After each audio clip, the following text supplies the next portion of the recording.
బాధ్యతలో వెంకయ్య చౌదరి గారు కానీ శ్యామలరావు గారు కానీ మీరు విఫలమయ్యారు. ఈరోజు మేము వచ్చి గౌరవ ముఖ్యమంత్రి గారు కానీ కేబినెట్ మంత్రులు కానీ నేను కానీ మేమందరం వచ్చి ఈ రోజున మీరు సరిగ్గా చేయనందువల్ల మేము తిట్లు తింటున్నాం. ఈరోజు పోయిన ప్రాణాలను తీసుకురాలేం, జరిగిన గాయాలని మాన్పలేం. ఆ ట్రామా శారీరక గాయాలు మానుతాయేమో కానీ మానసికంగా జరిగింది నాకు తెలుసు. మీరే చూశారు ఇప్పుడే.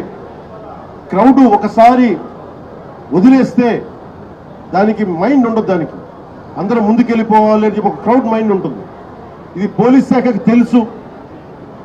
భక్తులు ఒకటే చెప్తా ఉన్నారు, ఎస్పీ గారి దృష్టికి డీజీపీ గారి దృష్టికి కూడా తీసుకొస్తున్నారు.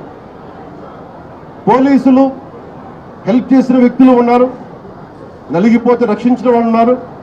కొంతమంది పోలీసులు చోద్యం చూస్తూ నిలబడతా ఉన్నారు. రెండు నా దృష్టికి వచ్చినాయి. కొంతమంది బాధితులు సహాయం చేశారు, మాకు పోలీసు మాకు అండగా ఉన్నారు, ఇవి ఉన్నాయి. కానీ కొంతమంది పోలీసు మమ్మల్ని సరిగ్గా పట్టించుకోలేదు.